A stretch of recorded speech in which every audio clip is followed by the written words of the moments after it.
Hello guys! ఈరోజు మీకు chicken fry చాలా సింపుల్‌గా చూపిస్తాను. ఎక్కువ టైం పట్టదు అండ్ ఎక్కువ ఇంగ్రీడియెంట్స్ కూడా అవసరం లేదు. విత్ సింపుల్ ఇంగ్రీడియెంట్స్ చెప్తాను. ఫస్ట్ ఆనియన్స్ కట్ చేసుకోండి. మీకు ఏ సైజ్ కావాలంటే ఆ సైజు. చిన్నగా కట్ చేయాల్సిన అవసరం ఏం లేదు. ఫ్రైయే కాబట్టి కుక్ అయిపోతుంది.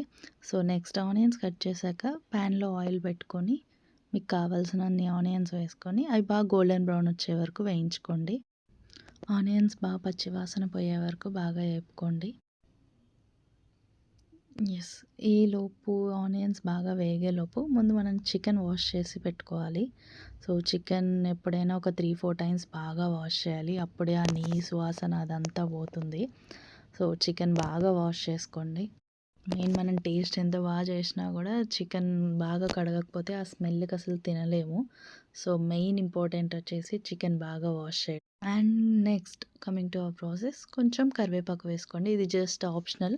కావాలంటే వేసుకోవచ్చు, లేదంటే లేదు. నేను జస్ట్ కొంచెం కలర్‌ఫుల్‌గా ఉంటుంది అనేసి వేసాను.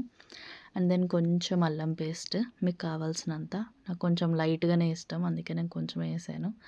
అవంతా బాగా వేగాక నెక్స్ట్ చికెన్ అందులో వేయండి. అండ్ మెయిన్ థింగ్ ఏంటంటే మనం ఫ్రై చేసేటప్పుడు ఎప్పుడు లిడ్ క్లోజ్ చేయకూడదు అండ్ సిమ్‌లో పెట్టకూడదు. Medium flame is okay if అడుగంటుతుంది అనుకుంటే. ఎల్స్ మ్యాక్సిమం హై ఫ్లేమ్‌లోనే చేసుకోండి, బావుంటుంది. అప్పుడే క్రిస్పీగా వస్తుంది. లేదంటే మళ్ళీ వాటరీగా అయిపోతుంది. కొంచెం జ్యూసీ లాగా వస్తుంది. సో, చికెన్ ఫ్రై చేసుకోవాలనుకుంటే ఎప్పుడూ సిమ్‌లో పెట్టకూడదు. అండ్ దెన్ మనం వాటర్ అస్సలు వేయకూడదు. దాంట్లోనే వాటర్ వస్తుంది కాబట్టి.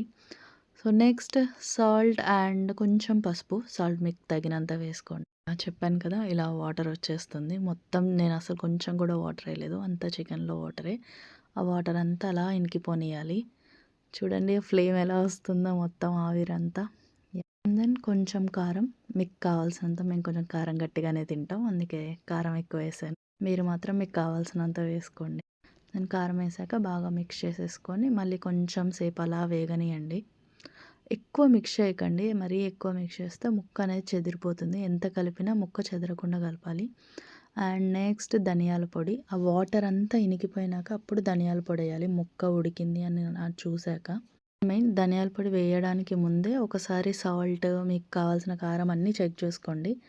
And then finally our coriander. Yeah! Chicken చేసినప్పుడు ఖచ్చితంగా కొత్తిమీర ఉండాల్సిందే కదా! లాస్ట్‌లో కొత్తిమీరతో గార్నిష్ చేసేస్తే అయిపోతుంది. అంతే, మన చికెన్ ఫ్రై రెడీ. యమ్మీ చికెన్ ఫ్రై. చికెన్ ఉంటే చాలు. అండ్ అందులోకి కాంబినేషన్ ఈరోజు మాది పప్పుచారు. సో, పప్పుచారు అండ్ చికెన్.